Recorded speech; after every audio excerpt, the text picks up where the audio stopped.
আজকে আমাদের খুতবা আলোচনা ফজর সালাত কেন্দ্রিক হবে ইনশাআল্লাহ তাআলা। ফজর একটি সময়ের নাম, যখন পূর্ব দিকে একটু একটু আলো দেখতে পাওয়া যায়, যা দিগন্তে ছড়িয়ে পড়ে, বাম দিক থেকে ডান দিকে, উত্তর থেকে দক্ষিণ দিকে ছড়িয়ে পড়ে, এবং এই আলো দিগন্তের সাথে যুক্ত থাকে। এই আলোর পরে আর অন্ধকার আসে না, বরং এই আলোর পরে সকাল হয়ে যায়, তারপরে সূর্য উদিত হয়। সেই আলোকে ফজর বলা হয়। এবং এই আলো আসার সময়, যখন এই আলো শুরু হবে, তখনই ফজরের সালাতের সময়। রাসূল সাল্লাল্লাহু আলাইহি ওয়াসাল্লাম এই সালাত প্রত্যেক দিন যেই সময়ে প্রায় আদায় করতেন, সেই সালাত আদায় করার পরে দীর্ঘক্ষণ তেলাওয়াত করার পরেও রাসূল সাল্লাল্লাহু আলাইহি ওয়াসাল্লাম সালাত শেষ করতেন। সাহাবায়ে কেরাম সালাত পড়ে বাইরে বেরিয়ে যেতেন, একে অপরকে ঠিকভাবে চিনতে পারতেন না, কারণ একটু একটু অন্ধকার থেকে যেত। সেই সময়ে অধিকাংশ মানুষ খুব আরামে ঘুমন্ত থাকে, ঘুমে আরাম করে। কারণ এই সময়টি এমন সময় যে সমস্ত শক্তিশালী মানুষের কাঁধও সেই সময় ঢলে পড়ে। সারা রাত জেগে থাকতে পারে, 2টা পর্যন্ত জাগে, 3টা পর্যন্ত জাগে, তারপরে তার ঘাড় কাত হয়ে যায়, তারপরে তার চোখ আর থামে না, নিজেই বন্ধ হয়ে যায়। যখন সবাই ঘুমন্ত, তখন আল্লাহ রাব্বুল আলামিনের বিশেষ বান্দাদের জন্য বিশেষ একটি ইবাদত আল্লাহ তাআলা ফরজ করেছেন, তার নাম সালাতুল ফজর। যাতে তার বিশেষ বান্দারা, তার নেক সৎ বান্দারা নিজেদের দিন শুরু করে এই আল্লাহ তাআলার আদেশ পালন করার মাধ্যমে। সালাতটি এমন, এই নামাজটি এমন যে এই নামাজের পূর্বে, এই সালাতটির পূর্বে আমাদের কাছে 2 রাকাত সুন্নাত আছে। রাসূল সাল্লাল্লাহু আলাইহি ওয়াসাল্লাম বলেন, রাকাতুল ফজরি খায়রুম মিনাদ দুনিয়া ওয়া মা ফিহা। এই ফজর সালাতের 2 রাকাত সুন্নাত পৃথিবী ও পৃথিবীর সমস্ত নিয়ামতের চাইতে উত্তম।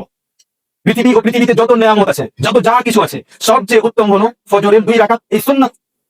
যদি আমি এই কথা মেনে নিই, তাহলে কখনো ফজরের নামাজ ছাড়া তো দূরের কথা, আমি ফজরের সুন্নাত পর্যন্ত ছাড়তে রাজি হব না। কারণ আমি ফজরের 2 রাকাত সুন্নাত পড়ে নিয়েছি, মানে হলো যে পুরো পৃথিবীর সম্পদ যদি কেউ একাই জমা করে দিতে পারে, আমি তার চাইতেও বিত্তশালী, তার চাইতেও ধনী। রাসূল সাল্লাল্লাহু আলাইহি ওয়াসাল্লাম এরপর ফজর সালাত সম্পর্কে বলেন, মান সাল্লা সুবহা ফাহুয়া ফি যিম্মাতিল্লাহ। যে ব্যক্তি ফজরের নামাজ আদায় করে নিল, আল্লাহ তাআলার হেফাজতে থাকবে সে। রাসূল সাল্লাল্লাহু আলাইহি ওয়াসাল্লাম আরো বলেন, মান সাল্লাল ইশা ফি জামাআহ ফাকান্নামা কামা নিসফাল লাইল ওয়া মান সাল্লা সুবহা ফি জামাআহ ফাকান্নামা কামা আল-লাইলা কুল্লাহ। যে ব্যক্তি ইশার নামাজ জামাতে, মসজিদে জামাতের সাথে আদায় করলো, সে যেন অর্ধেক রাত কিয়ামুল লাইল করলো, সে যেন অর্ধেক রাত তাহাজ্জুদের নামাজ পড়লো। আর যে ব্যক্তি ফজরের নামাজ, ইশার নামাজ জামাতে পড়ার পর ফজর নামাজ যে ব্যক্তি আদায় করলো জামাতের সাথে, সে যেন পুরো রাত তাহাজ্জুদের নামাজ আদায় করলো। মুওয়াত্তায় বর্ণিত সুলাইমান ইবনে হাসমান বলে একজন তাবেঈ, ওমর ইবনে খাত্তাব রাদিয়াল্লাহু আনহু ফজরের সালাত আদায় করার পরে বাজারের দিকে গেলেন। বাজারে যাওয়ার পথে সুলাইমান বিন হাসমা রাহিমাহুল্লাহ, সুলাইমান বিন আবি হাসমা রাহিমাহুল্লাহ বাড়ি পড়ে। তার মায়ের সাথে দেখা হলে ওমর রাদিয়াল্লাহু আনহু তার মাকে জিজ্ঞেস করলেন, আজ ফজরের নামাজে সুলাইমান বিন আবি হাসমাকে দেখতে পেলাম না মসজিদে, কারণ কি? তার মা বললেন যে আমার ছেলে সারা রাত তাহাজ্জুদ পড়তে থেকেছে, তাই ফজরের সময় তার চোখ লেগে গিয়েছিল, সে নামাজ পড়তে যেতে পারেনি। ওমর ইবনে খাত্তাব রাদিয়াল্লাহু আনহু বললেন, লা আন আশহাদা সালাতাস সুবহি আহাব্বু ইলাইয়া মিন আন আকুমা লাইলা। আমার কাছে ওমর রাদিয়াল্লাহু আনহুর নিকট ফজরের নামাজ জামাতে আদায় করা পুরো রাত তাহাজ্জুদ পড়ার চাইতেও বেশি প্রিয়। আমি পুরো রাত তাহাজ্জুদ পড়ার চাইতে বেশি প্রাধান্য দিব যে ফজরের নামাজ, কারণ ফরজ নামাজ, তাই আমি জামাতের সাথে ফজরের নামাজ আদায় করব। সহিহ বুখারী মুসলিমে বর্ণিত আবু হুরায়রা রাদিয়াল্লাহু আনহু বলেন, রাসূল সাল্লাল্লাহু আলাইহি ওয়াসাল্লাম বলেছেন, ফাদলু সালাতিল জামি'i আলা সালাতিল ওয়াহিদ 25 দারাজা ওয়া তাজতামি'u মালাইকাতুল লাইলি ওয়া মালাইকাতুন নাহারি ফি সালাতিস সুবহ। ইয়াকুলু আবু হুরায়রা রাদিয়াল্লাহু আনহু, ইকরাউ ইন শি'তুম ওয়া কুরআনাল ফাজর ইন্না কুরআনাল ফাজরি কানা মাশহুদা। রাসূল সাল্লাল্লাহু আলাইহি ওয়াসাল্লাম বললেন যে মানুষ যদি জামাতে সালাত আদায় করে আর একজন যদি একা নামাজ পড়ে, তাহলে যারা জামাতে সালাত আদায় করলো তাদের সালাত, তাদের নামাজ 25 গুণ বেশি উত্তম, তাদের নামাজ 25 গুণ বেশি উত্তম। তারপর বললেন যে ফজরের নামাজ এমন একটি নামাজ যে সময়ে রাত্রের ফেরেশতা ও দিনের ফেরেশতা একত্রিত হয়। যে সময়ে যে ফজরের নামাজে রাত্রের ফেরেশতা ও দিনের ফেরেশতা সমবেত হয়। আমাদের সাথে কিছু ফেরেশতা রাতে থাকে, কিছু ফেরেশতা দিনে থাকে, এরা সবাই যে নামাজগুলোতে একত্রিত হয় তার মধ্যে একটি হলো ফজর নামাজ। আবু হুরায়রা রাদিয়াল্লাহু আনহু বলেন, তোমরা যদি এর প্রমাণ চাও তাহলে কোরআনের এই আয়াতটি পড়ো, ওয়া কুরআনাল ফাজর ইন্না কুরআনাল ফাজরি কানা মাশহুদা। রাসূল সাল্লাল্লাহু আলাইহি ওয়াসাল্লামকে আদেশ করা হয়েছে যে হে আল্লাহর রাসূল সাল্লাল্লাহু আলাইহি ওয়াসাল্লাম, আপনি ফজরের সালাত আদায় করুন এবং ফজরের সালাতে দীর্ঘক্ষণ তেলাওয়াত করুন, কারণ ফজরের সময় উপস্থিতির সময়, অর্থাৎ ফজরের সময়ে ফেরেশতারা উপস্থিত থাকেন, রাতের ফেরেশতা দিনের ফেরেশতা একত্রিত থাকেন। সাহল ইবনে সা'দ আস-সাঈদী রাদিয়াল্লাহু আনহু বলেন, রাসূল সাল্লাল্লাহু আলাইহি ওয়াসাল্লাম বলেছেন, বাশশিরিল মাশাঈনা ফি যুলামি ইলাল মাসাজিদ বিন নূরিত তাম্মি ইয়াউমাল কিয়ামাহ। যারা অন্ধকারে হাঁটতে হাঁটতে মসজিদে সালাত আদায় করতে যায়, রাসূল সাল্লাল্লাহু আলাইহি ওয়াসাল্লাম এই অন্ধকারে হাঁটতে হাঁটতে যারা মসজিদে নামাজ পড়তে যায়, তাদেরকে সুসংবাদ দিন যে কিয়ামতের দিন তাদেরকে পূর্ণ নূর ও আলো দান করা হবে। যারা অন্ধকারে হাঁটবে, মসজিদ যাবে, তাদেরকে কিয়ামতের দিন পূর্ণ নূর, পূর্ণ আলো দান করা হবে। একে বলা হয় আল জাযাউ মিন জিনসিল আমাল, যেমন আমল তেমন তার ফল। যেহেতু অন্ধকারে হেঁটে গেলেন, তাই কিয়ামতের দিন আল্লাহ তাআলা আপনাকে পূর্ণ নূর দান করবেন। সহিহ বুখারী ও মুসলিমে বর্ণিত জারীর বিন আব্দুল্লাহ রাদিয়াল্লাহু আনহু বলেন, কুননা জুলুসান ইনদা রাসূলিল্লাহ সাল্লাল্লাহু আলাইহি ওয়াসাল্লাম ইয নাযারা ইলাল কমারি লাইলাতাল বদর। আমরা রাসূল সাল্লাল্লাহু আলাইহি ওয়াসাল্লামের সাথে চাঁদনী রাতে, পূর্ণিমার রাতে রাসূল সাল্লাল্লাহু আলাইহি ওয়াসাল্লামের সাথে বসেছিলাম। রাসূল সাল্লাল্লাহু আলাইহি ওয়াসাল্লাম চাঁদের দিকে তাকালেন, তারপর বললেন, ইন্নাকুম সাতারাউনা রাব্বাকুম কামা তারাউনা হাদাল কমার। আমার সাহাবায়ে কেরাম, তোমরা যেভাবে এই চাঁদকে আজ দেখতে পাচ্ছ, তেমনি তোমরা নিজের রবকে, আল্লাহ তাআলাকে নিজ চোখে দেখতে পাবে।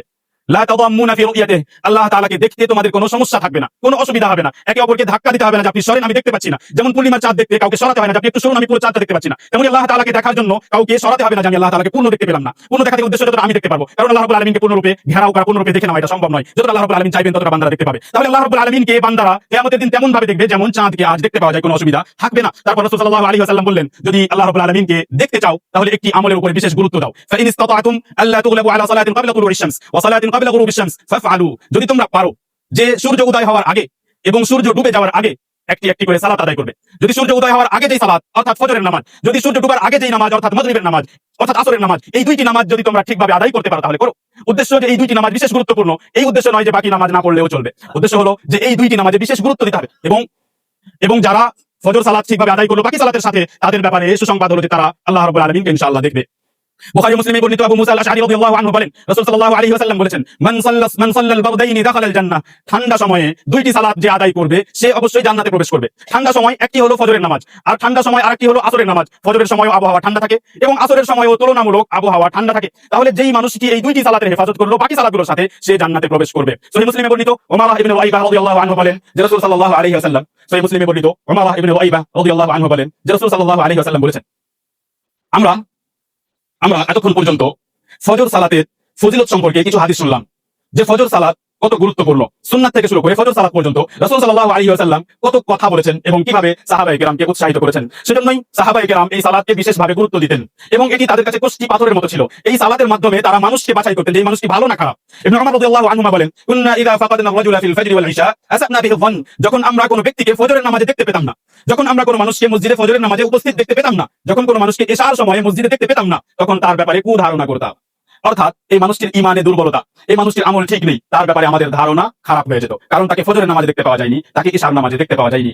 আলী রাদিয়াল্লাহু আনহু সম্পর্কে বর্ণনা করা হয়েছে যে তিনি ফজরের সালাতের সময় রাস্তায় বেরিয়ে যেতেন এবং রাস্তায় ডাক দিতেন আসসালাহ আসসালাহ, মানুষকে ফজর নামাজের জন্য জাগ্রত করতেন। বর্ণনায় বলা হয়েছে যে আলী রাদিয়াল্লাহু আনহু প্রত্যেকদিন এমন করতেন, রাস্তায় বেরিয়ে গিয়ে ডাক দিয়ে মানুষকে জাগ্রত করতেন, ফজর নামাজের জন্য উঠে যাও। সম্মানিত উপস্থিতি, হাসান ইবনে হারিস রাদিয়াল্লাহু আনহু আরেকজন সাহাবী, কোন এক রাতে তিনি বিয়ে করেন, অর্থাৎ বিয়ে হওয়ার পরে রাতে তার পরিবারের সাথে থাকেন, আর সেই রাত্রি শেষ হওয়ার পরেই ফজরের সালাতে তিনি মসজিদে উপস্থিত হন। তাকে জিজ্ঞেস করা হয় যে সাধারণত মানুষ যখন রাতে নতুন বিয়ের পরে রাতে পরিবারের সাথে থাকবে তখন হয়তো তার ফজরের সালাত ছুটতে পারে বা দেরি হতে পারে, আপনি আজ রাতেই বিয়ে করেছেন আবার আজকে ফজরের সালাতে উপস্থিত হয়ে গেছেন। তখন তিনি বললেন, ওয়াল্লাহি ইন্না ইমরাআতান তামনাউনি মিন সালাতিল গাদাতি ফি জাম' লামরাআতু সাউ, এমন মহিলা, এমন স্ত্রী যে আমাকে ফজর নামাজ থেকে বাধা দেয়, আল্লাহর কসম সেই স্ত্রী ভালো স্ত্রী নয়। যে স্ত্রীর কারণে আমার ফজর নামাজ ছুটে যাবে, আল্লাহর কসম সেই স্ত্রী ভালো স্ত্রী নয়। আল্লাহ তাআলা আমাদের সকলকে কথাগুলো ঠিকভাবে বোঝার তৌফিক দান করুন।